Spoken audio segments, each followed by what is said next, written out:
Hi everybody, it's Andy from Snow Camps Europe, and I am back with Paul from the Ski Instructor Academy here in Kaprun, Austria. And today on the podcast we are talking about skiing beyond 50. I'm not too sure why I'm doing this one, Paul, because everyone thinks I'm 41. Yeah, skiing beyond 50, it's a big subject because, as we said in previous podcasts, people are really getting into skiing, and there's a lot of people getting into skiing later on in life. And I think, like anything we learn or we've not done as a youth, as a child, it's really difficult. You know, if you didn't start to learn a language as a youth and you try and pick up a language in your 40s, it's much more difficult than if you did do something in your youth. Skiing beyond 50, I think from my side, coming from the strength and conditioning coaching, is it's well possible for people to even learn and even start off skiing in their 50s if they have a great physical background as well. You know, I'm always arguing that it's important to have some strength, For sure. They even need to be fit or be able to get fit, I would say, especially if they want to ski to a certain level. And I think one of the bigger parts of this topic is people's acceptance of where they can actually get to. So they can probably, yes, learn to ski, but if they have aspirations of being able to do dynamic short turns and long carved turns, then they probably, they have to have a level of fitness, and it's going to help if they've got some kind of sport background, they've played a lot of sport, whatever it be. But I think the big message is people need to be realistic, and that's one of the hardest things as a ski instructor to sell to a guest. In your case, I mean, from my side, it's normally dealing with people trying to be instructors and stuff. So sometimes some of the haters on YouTube comment, you know, and they'll go, "This is far too complicated for this person." But look, the person's a level 3 ski instructor. It has to be, to a degree, technical. It has to discuss the mechanics because these people need to know it. Yes, simplicity is very important then when dealing with your type of guest, more normal guests. You know, as Einstein said, if you can't explain it to a 6-year-old, you don't understand the subject. Mm-hmm. And that is important as well. So the combination of both is definitely important. I think, as you say, my guests are more leisure skiers, where the guys on the courses are young, aspirational skiers. Some of them turn up and are very good skiers. Some of them become very good skiers. But it's surprising, or it's still surprising, the number of those who turn up who are not in good condition and have very basic understandings of their body. Yeah, exactly. They don't know their body that well, and the amount of them that you see that have got very little ankle flexion, let's say, is quite shocking, I would say. Yeah, we discussed this on previous podcasts, Jamie and I, about how each sort of couple of years we do notice a significant downtrend in young people's stability, flexibility, strength and conditioning. And it's probably because of society, you know, how we are. There's much more sitting about, and yeah, I think that's had an effect. When we talk about ankle flexibility, I actually would put it down to, Andy, ankle understanding, because most young people do have the flexibility there, but they're just not aware of it anymore. Like, you know, it probably doesn't help about what type of shoe they wear on their foot, and how they move is the biggest problem. If somebody knows how to move their body through space, 3-dimensionally, they will have a huge advantage over other people. So you're talking about now people in their 50s plus. Mm-hmm. And I was saying to Andy off air that in my case, I think both Andy and I have not an injury as such, but osteoarthritis, and basically it's bone on bone now in my right leg. You've had a serious injury in your left knee. Leg. Yeah. Okay, so we could swap. Yeah, you just give me your other leg. But Andy said realistic. Now, you know, a couple of people have mentioned to me, "Oh, Paul, what are you going to do? You know, it's like your life's over. You can't ski the same as you used to be to ski. And what are you going to do if it just gets worse?" And it's like, hang on a second, I'm in my 50s. I've had a fantastic ski career. I've had a fantastic life. And my idea is to enjoy skiing as I get older and to accept the fact that these people, 20s, 30s, whippersnappers, they're going to take over my ability to ski.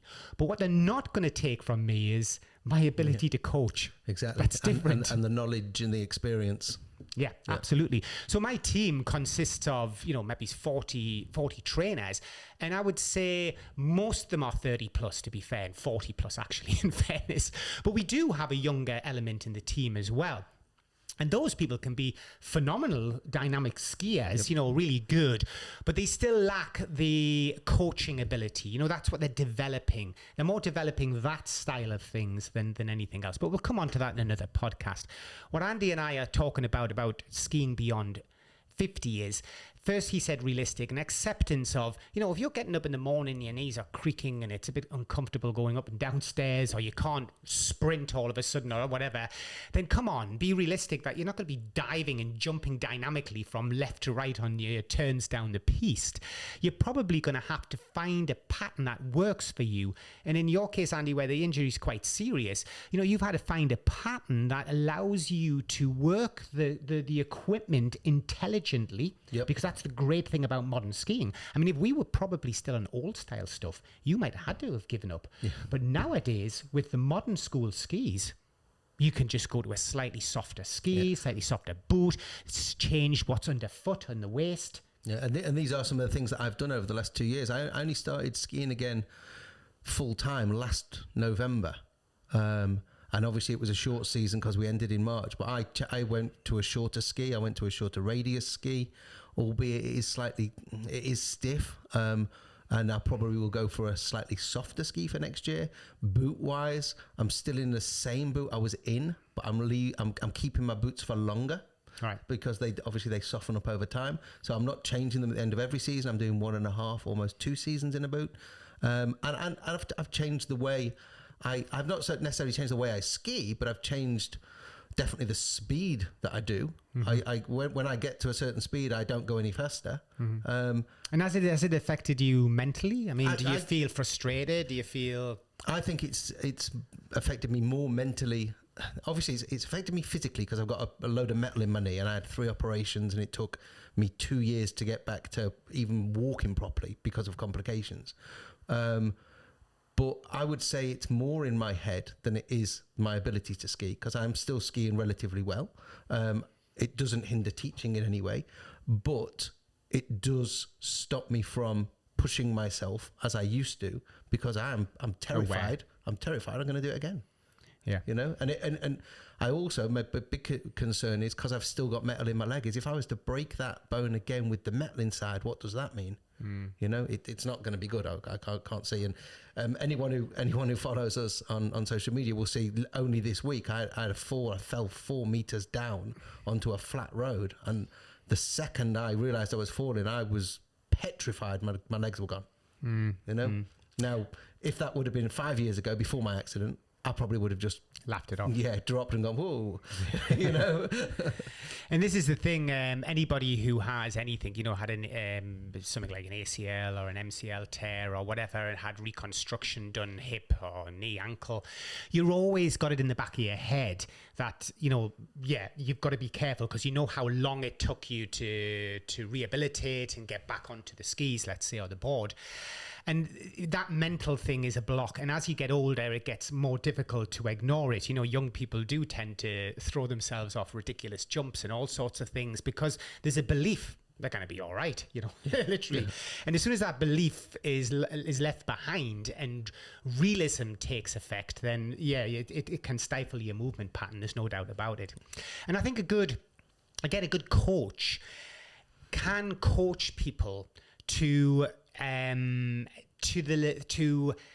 understand the turn in a different way if they have to. When I used to ski a lot with guests, I would very quickly, because obviously my background's a bit different within biomechanics, and I could get there and go on the chairlift after a run and go, oh, have you had an injury on your right leg by any chance? Or have you had something done to your hip? And they'll go, oh yeah, I have actually, I tore my this, or I've broken this.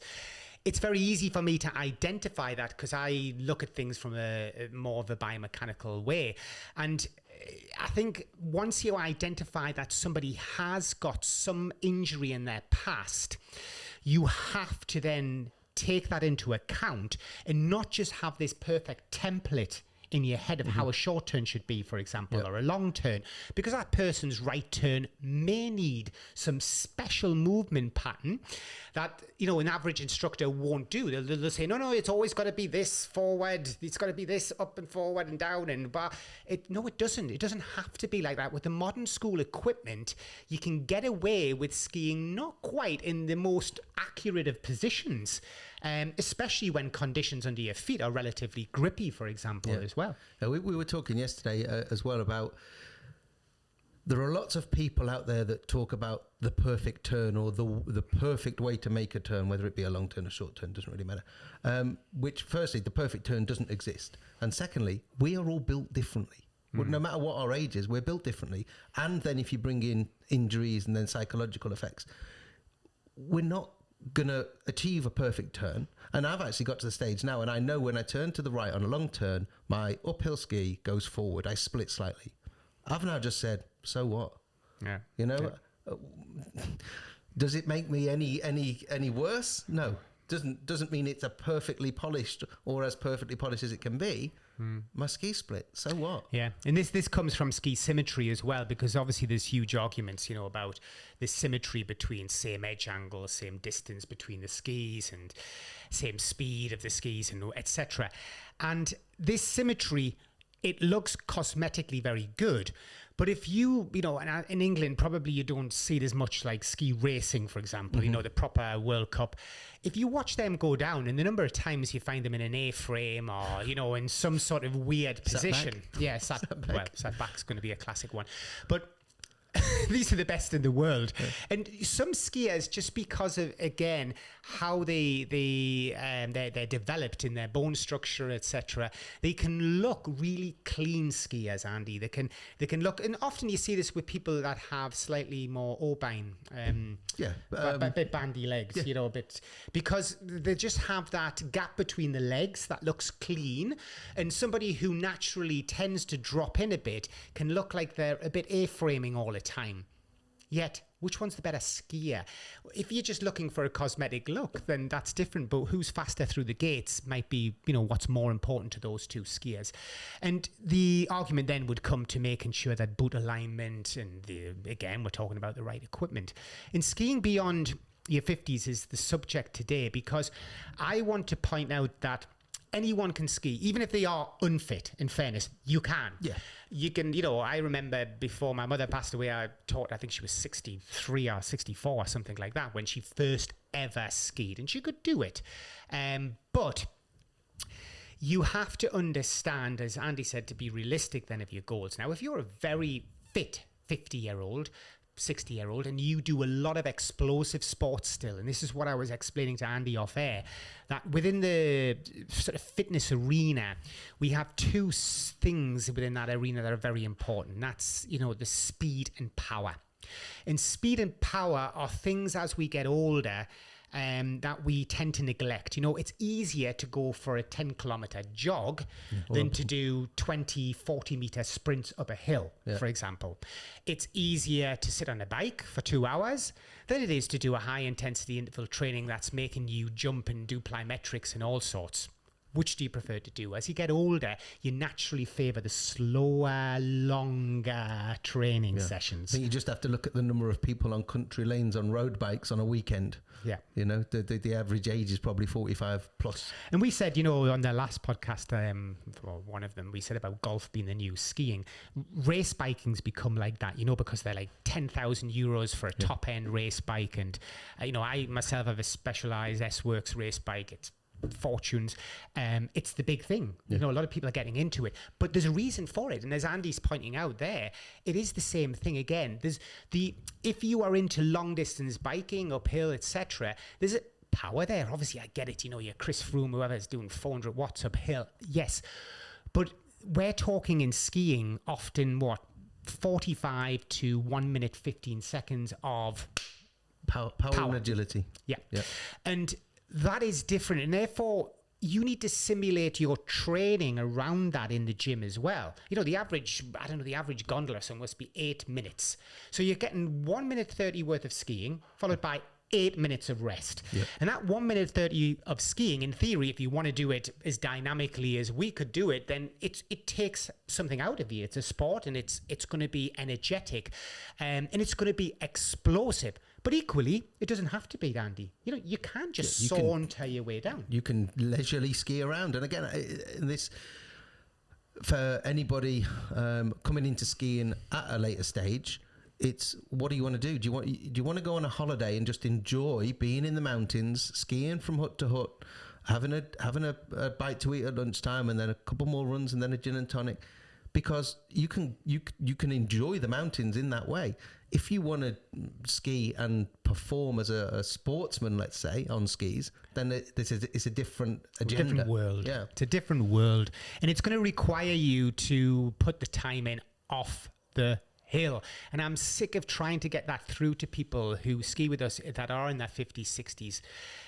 Off the hill, I'm sorry, you need to do something. You need to prepare your body. And as you get older, it's just a fight to prevent yourself from falling into decrepitude. You know, that's just life. And I was saying to Andy off air that you have to accept, even at our level, that the younger people in their 20s, early 30s, in the prime, they're just going to get better than you are. That you're just going to slowly fade away. But you try and delay it as long as you can. You do everything you can. And maybe instead of doing like 15 runs at high-end performance like I used to do, I might only do 4. Because, you know, you need to then say, right, slow back down again. That's it done. It's obviously this winter's been very different for everybody. And I would say that 80% of my skiing in a normal winter is done at a low speed because it's teaching. It's demonstrating, and it's teaching beginner and intermediates, and then the odd advanced lesson here and there. And then this winter, just skiing for ourselves and training, yesterday I did 2.5 hours. Every run was carved turns. Today, my knee is... feeling it. Yes. It's not happy. You know? Woke up not happy. So I wouldn't, if we'd not been recording today, I still would not have gone skiing today because I want to go skiing the next day. And if I've gone skiing today as well, I'll not be skiing for 2 or 3 days. And again, this goes back to I have to be realistic on what my body can now do. Yeah. And I can, yes, work a 7-month season training, coaching tourists and whatnot, but I can't go day on, day out at high speed. Yeah. And this is this is important. If you look at, I'm slowly dropping up the videos on the strength and conditioning side and mobility and flexibility, stability on the YouTube channel as well that you'll find. But what is really important for people to understand is what Andy's saying is that rest. As you get older, and I know a lot of you come on a 6-day holiday, for example, you may want to put a little rest in the middle of that 6-day holiday as you get older. Sleep. I mean, yeah, I do a whole video about sleep for a reason. It's one of the things Andy knows from working with Ski Instructor Academy with the kids, especially the younger ones. They'll come and they burn the candle at both ends, and within a week, they're sick. Yep. They're ill. Yep. They're very, very quick because... From my side, sleep's the most important. It's free recovery. 8 hours at a temperature of 16 degrees. I've even got air conditioning in Austria, Andy.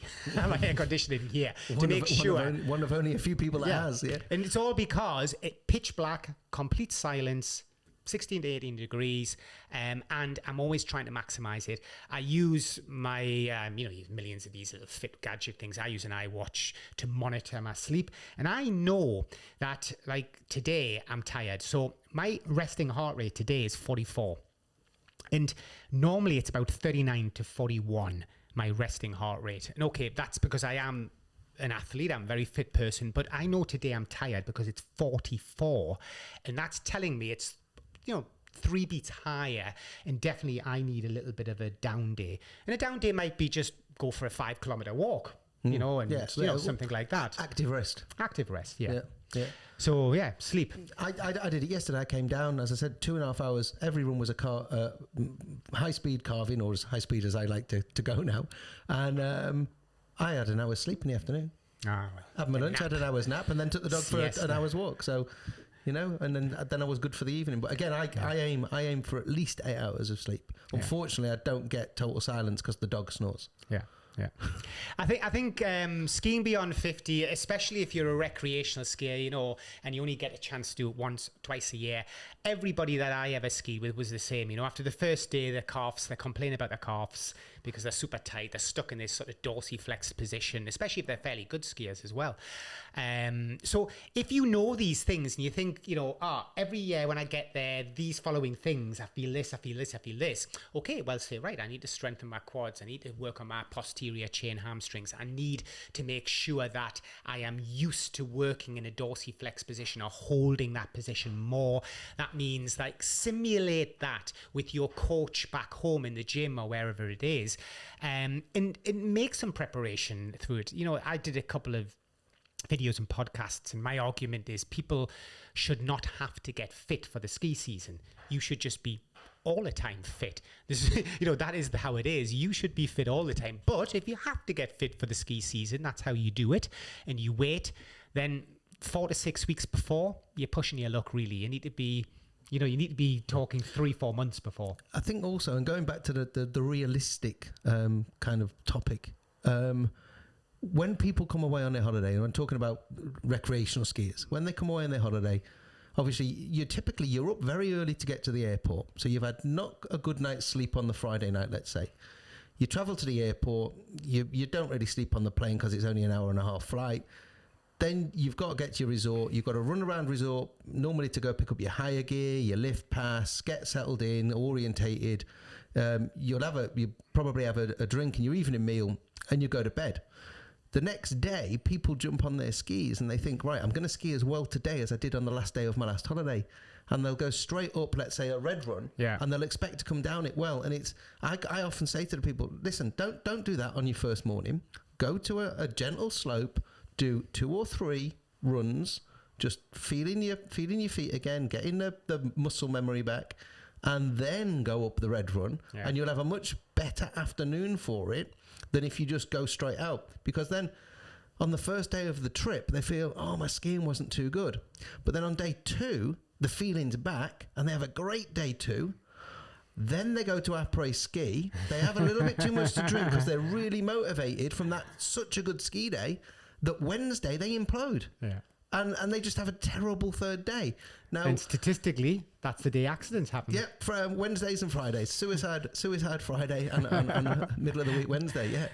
Well, listen, I educate people carefully within the sports industry about preparing as well. And what I do, and I find what works for me, is rather than go up on the mountain, you know, -10 to -20 and start waving my legs and arms around, etc., is what I do is I get out of bed and instantly I start to move, and I do some mobility work, some core preparation, and I test how I feel. You know, if I go down into a deep squat, for example, when I'm brushing my teeth or getting ready, and I think, oh God, hang on a second, this does not feel like I've got the full range of movement. This feels I'm tired.